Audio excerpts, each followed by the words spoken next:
buenas tardes a todos. El tema que vamos a abordar hoy es la historia de las finanzas. Y aunque es un tema que se remonta a la antigüedad, donde los gerentes financieros solamente tomaban los ingresos y los egresos para lograr conseguir inversionistas, es un tema que va más allá. Y vamos a hacer en las siguientes diapositivas un examen exhaustivo del paso a paso o proceso que debemos seguir para el éxito en nuestras compañías. La historia de las finanzas se remonta, como lo dije anteriormente, a la antigüedad, donde los gerentes financieros solo tomaban ingresos y egresos. Pero con la llegada de la revolución industrial y la llegada de la crisis económica internacional surge la necesidad de implementar un sistema contable más avanzado. Los problemas que se generaron durante esta crisis financiera primero fueron basados en la prudencia, porque la mayoría de los grupos financieros concedieron cantidad de préstamos y con la llegada de esa crisis lo único que ocasionó fue problemas de inestabilidad y solidez. Además, el alza en las tasas de interés produjo la paralización de esos préstamos en el exterior y obviamente el cierre y bancarrota de muchas empresas. Dentro de la década de los 60, la denominada teoría de agencia, que era la información incompleta e incierta que generalmente producían los administradores financieros, pues creó también ese mismo roce social, por decirlo así, y la división dentro de los directivos. Y desde ahí, ese es el punto de partida, la cantidad de problemas e inconvenientes que surgieron en esta época, es ahí donde nosotros arrancamos con la estructura financiera, con gran veracidad, y surge análisis de impuestos, costos, flujos, para encaminar las empresas al éxito. Además de ir avanzando en el análisis de pasivos, activos, planificación, que obviamente conlleva a que nosotros tengamos un presupuesto y un control de capital. Dentro de esa estructura financiera hace parte el costo capital. Pero primero necesitamos saber qué es ese costo. El costo, en pocas palabras, es el coste en el que incurre una empresa para financiar sus proyectos de inversión a partir de recursos propios, además de determinar con exactitud la cantidad que debe pagarse para atraer los fondos. Para los inversionistas, en este punto es muy importante que los rendimientos de la empresa sean mayores. Y para alcanzar mayores beneficios o mayores utilidades, obviamente yo tengo que correr un riesgo y debe ser un riesgo más alto. El costo capital se compone de acciones preferentes.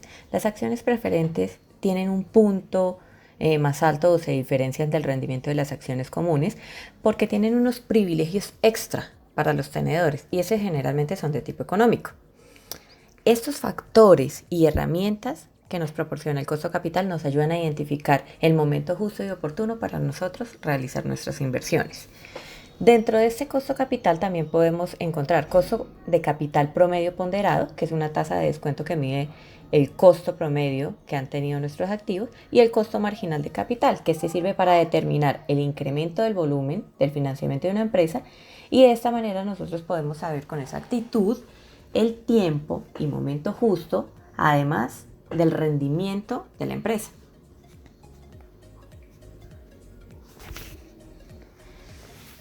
En este punto de costo capital nosotros tenemos fórmulas importantes, digamos, para sacar la tasa de rendimiento de acciones preferentes.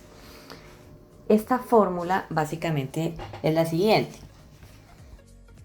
KS es la tasa requerida de rendimiento que nosotros necesitamos sacar.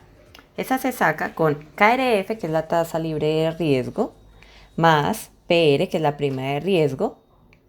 Esto nos da igual a los dividendos esperados en un año, se divide por el rendimiento de dividendos de la acción, más la tasa esperada de crecimiento. Esa es la fórmula con la que nosotros podemos sacar esa tasa de rendimiento de acciones preferentes. Iniciamos con algo muy importante que es la estructura de capital. El capital de toda empresa está conformado por los fondos que ésta posee, pero a su vez está dividido en dos partes. Primero, los aportes que hacen los dueños reales y segundo, las deudas que yo adquiero de terceros, comúnmente llamados inversionistas. Dentro de esta estructura existen factores importantes que influyen en las decisiones. Dentro de ellos el riesgo operativo o riesgo financiero, que era el que mencionaba. Si yo quiero obtener mayores ganancias, obviamente será mayor el riesgo que tengo que correr o una inversión más alta que tengo que hacer. También debemos tener en cuenta, la depreciación de activos, los fijos, amortización, pérdidas, tasas fiscales, flexibilidad financiera y demás. Todo esto nos permite a nosotros seguir el camino para obtener fondos a futuro. Dentro de esta estructura existe la teoría de orden de elección, y esta hace referencia al camino que debemos seguir. Primero, el autofinanciamiento. Y obviamente si no se cumplen las expectativas, nosotros optamos por un endeudamiento. Lo que debemos dejar como en último puesto sería buscar agentes externos o inversionistas que nos ayuden, digamos, a soportar nuestra compañía. Esta estructura, aunque está bien planificada, bien ordenada, siguiendo el paso a paso, también nos genera una serie de costos. Estos se llaman costos de agencia. Y estos costos de agencia hacen referencia al monitoreo y control que se debe implementar para que los acreedores o las personas encargadas de exigir el cumplimiento de las obligaciones en una compañía, primero no sean explotados por los accionistas y la falta de interés de los administradores que no nos vaya a cumplir o digamos que no nos vaya a finalizar o a dar por terminados los objetivos que nosotros teníamos planeados o programados en la parte inicial. Hay un ejemplo claro que de pronto puede encerrar todo el tema de la estructura de capital.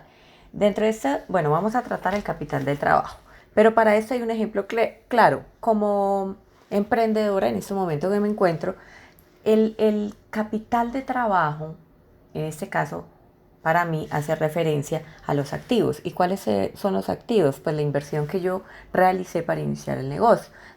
En ese caso puede ser compra de vehículo, compra de congeladores. Estos serían activos.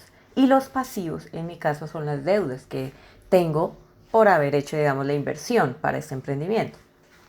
Las deudas en este caso no serían con inversionistas o accionistas externos, sino con el mismo banco. Dentro de este capital de trabajo nosotros debemos tener en cuenta ciertos componentes. Primero, las cuentas por cobrar, aunque se maneja una tasa, digamos, un pago a contado, por decirlo así, se debe tener en cuenta cuentas por cobrar, el inventario, que es a medida que voy vendiendo, saber qué es lo que queda, y las cuentas por pagar. Y asimismo esa rotación. Cuando vienen las ventas y estoy terminando de vender, existe una rotación porque va a ingresar más producto y para ello se lleva un inventario y un ciclo operativo y de caja. Con este capital de trabajo claro, ya podemos arrancar al presupuesto capital y análisis de flujo efectivo. Este presupuesto es un proceso en el que se planea la compra de activos para mejorar el rendimiento de nuestra empresa e ir capitalizando. Es un gasto necesario para el crecimiento de la misma y el tiempo estimado para ver los frutos de la inversión supera el año. Este presupuesto que nosotros hacemos durante el proceso, digamos, de emprendimiento, es un balance de los pro y los contra, los puntos que me pueden favorecer y en los que debo trabajar más para cumplir con mis objetivos y llegar al éxito de la misma. En estos momentos nosotros lo manejamos como proyecto independiente, pero también debemos tener en cuenta la expansión de los activos y también la recuperación de ese capital. Es un punto importante a tener en cuenta durante estos presupuestos y análisis. Seguido de esto viene la evaluación del proyecto. En esta nosotros debemos tener presente los flujos de entrada, los flujos de salida, las tasas de interés que de pronto estoy pagando, el periodo de recuperación. Esta serie de factores a mí me dan un valor neto y ese valor neto es el valor presente, es lo que nosotros en estos momentos ya tenemos como efectivo. Después de examinar o hacer esa evaluación o autoevaluación, también nosotros debemos medir el riesgo. El riesgo de un proyecto es muy importante. ¿Por qué? Porque en este nosotros sabemos la posibilidad de si ese proyecto cumple con nuestras expectativas o no. Además, podemos encontrar el punto de equilibrio y ese punto de equilibrio es el nivel de ventas que aunque no genera utilidad, tampoco genera pérdidas. Entonces es como mantenernos en una línea donde no estamos ni arriba ni abajo. Nosotros en todo proceso, yo creo que el tema de la contabilidad es un tema muy importante porque en todo proceso, en todo emprendimiento, para la vida diaria nosotros debemos hacer cierta planeación y esa planeación inicia con la estructura, inicia con evaluación, riesgo, es la forma como el paso a paso que nosotros debemos seguir si queremos lograr el éxito del proyecto que estamos planeando. Muchas gracias a todos. Buena tarde.